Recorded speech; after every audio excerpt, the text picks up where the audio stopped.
Hello दोस्तों, मेरी कहानी में आप लोगों का स्वागत है।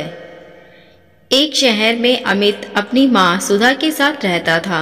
एक दिन अमित सो रहा था, तभी उसकी माँ उसे जगाने आती है। बेटा, अभी तक सो रहा है, ऑफिस नहीं जाना है क्या तुझे?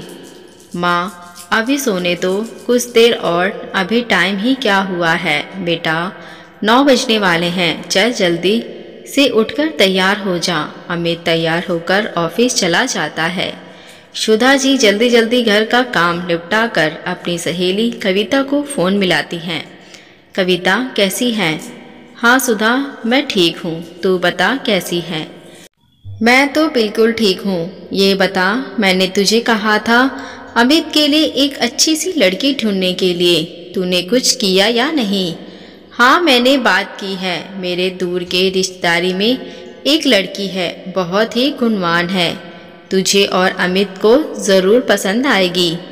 तो जल्दी से बात चलाना, और हाँ, अगर उसकी फ़ोटो तेरे पास हो तो मुझे भेज दे। ज़रा सब्र रख, मैं 1-2 दिन में भेजती हूँ। 2 दिन बाद कविता लड़की वालों से बात करके बताती है। अमित और रंजना आपस में एक दूसरे से मिलते हैं। सभी को रिश्ता पसंद आ जाता है।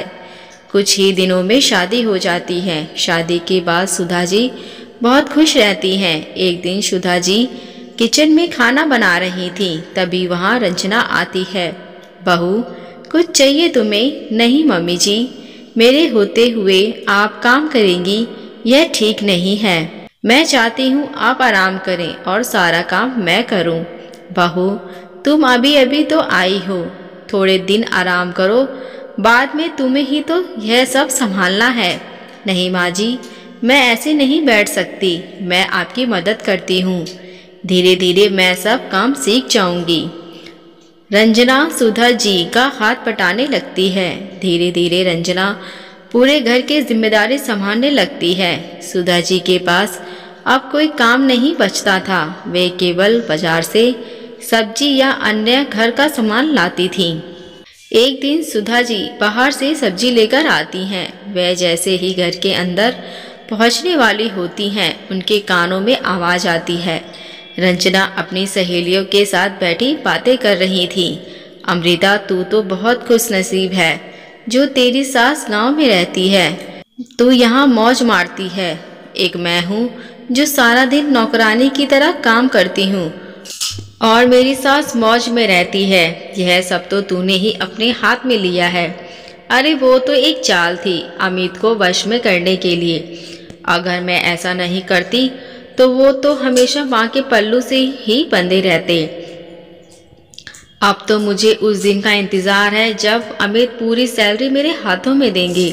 सुधा जी यह सब सुनकर सन्न रह जाती हैं। जिस बहू को वह इतना सीधा साधा समझ रही थी, वह तो उनसे कितनी नफरत करती है। सुधा जी के आते ही सब सहेलियां चुप हो जाती हैं। सुधा जी को देखते ही रंजना बोली, अरे माँ जी, आप आ गई। मैं अभी अपनी सहेलियों से आपकी ही तारीफ कर रही थी। सुधा जी चुपचाप किचन में चली जाती हैं।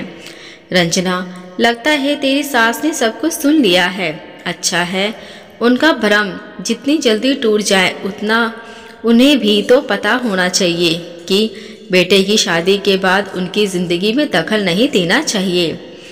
सुधा जी किचन में सारी बातें सुन रही थीं। उनकी आंखों से टप टप आंसू बह रहे थे। वे सीधे अपने कमरे में गई और अपने पति कमलनाथ जी की तस्वीर के सामने फूट फूट कर रोने लगी।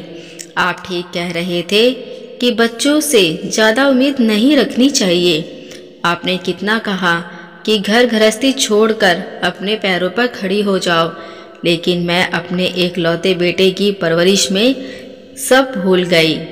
अब क्या होगा? मैं कहाँ जाऊंगी? बहू तो मेरे साथ रहना नहीं चाहती। सुधा जी पलंग पर लेटी यही सोच सोच कर रो रही थी। अगले दिन अमित के ऑफिस जाने के बाद उन्होंने रंजना से बात की। बहू, मैंने कल तुम्हारी सारी बातें सुन ली। यह सब तुम्हारा ही है, इसमें चालबाजी करने की क्या ज़रूरत थी? आज से अमित सैलरी भी तुम्हें ही देगा। मैं बस घर में शांति चाहती हूँ। माँ जी, वो आपके रहते हुए तो नहीं हो सकता। मैं अकेले रहना चाहती हूँ। लेकिन अमित आपके बगैर नहीं रहेगा। सुधा जी को धक्का लगा। वे अपना सर पकड़कर सोफे पर बैठ गईं। बहू, तुम आखिर चाहती क्या हो? माँ जी, मैं चाहती हूँ कि आप अमित को बिना बताए किसी वृद्धाश्रम में चले जाएं। अमित को मैं कोई न कोई बहाना बनाकर समझा दूंगी। आप चाहे तो हमारी खुशियाँ हमें दे सकती हैं। लेकिन बेटी, मैंने तो कभी तुमसे लड़ाई तक नहीं की। मैं किसी के साथ एडजस्ट नहीं करना चाहती। आप कल ही चली जाइएगा। जो कुछ आपको ले जाना हो ले जा सकती हैं, लेकिन अगर आपने अमित को इस बारे में कुछ बताया तो अच्छा नहीं होगा। सुधा जी जैसे जड़ पत सी हो गई थी। जिस घर को उन्होंने और उनके पति ने बड़े प्यार से सजाया था, वो एक पल में पराया हो गया। उनकी आंखों से आंसू बह रहे थे। वे चुपचाप अपने कमरे में जाकर बिस्तर पर लेट गईं। आज उनका मन कर रहा था कोई चमत्कार हो जाए और उनके प्राण इसी घर में निकल जाए। रात को अमित के सो जाने के बाद संजना सुधा जी के कमरे में आती है। माँ जी, आपने अपना सामान पैक कर लिया? बहू, मुझे इस घर से मत निकाल। मैं यहीं एक कोने में पड़ी रहूंगी। आपको एक बात समझ नहीं आती? आपके रहते अमित कभी भी पूरी तरह से मेरा नहीं हो सकता। अगले दिन अमित के जाने के बाद संजना सुधा जी के लिए एक कैब बुक कराकर उन्हें वृद्धाश्रम भेज देती है। शाम को जब अमित आता है, अमित, आज मैंने तुमसे बिना बगैर माँ जी को तीर्थ यात्रा पर भेज दिया। वो मेरी सहेली है ना, उनके पापा ने टूर बुक किया था, पूरी बस गई है। आज आखिरी दिन था, 2 महीने के लिए वे गई हैं। संजना मुझे फ़ोन तो कर सकती थी। पता नहीं माँ के पास पैसे भी हैं या नहीं। अमित, मैंने उन्हें पैसे दिए हैं और सारा इंतज़ाम टूर वाले कर रहे हैं। चिंता की कोई बात नहीं है। इसी तरह 2 महीने बीत जाते हैं। एक दिन संजना रोते हुए अमित के पास आती है। अमित, बहुत बुरी खबर है। तीर्थयात्री पर जाने वाले बस का एक्सीडेंट हो गया, उसमें कोई नहीं बचा। यह सुनकर अमित रोने लगता है। मुझे टूर वालों का नंबर दो, मैं वहां जाकर देखना चाहता हूँ। अमित, मैंने सब पता कर लिया। बस हजारों फुट गहरी खाई में गिर गई, किसी का कुछ पता नहीं लगा। अमित का दिल टूट जाता है और वह कई दिनों तक माँ को याद करके रोता रहता है।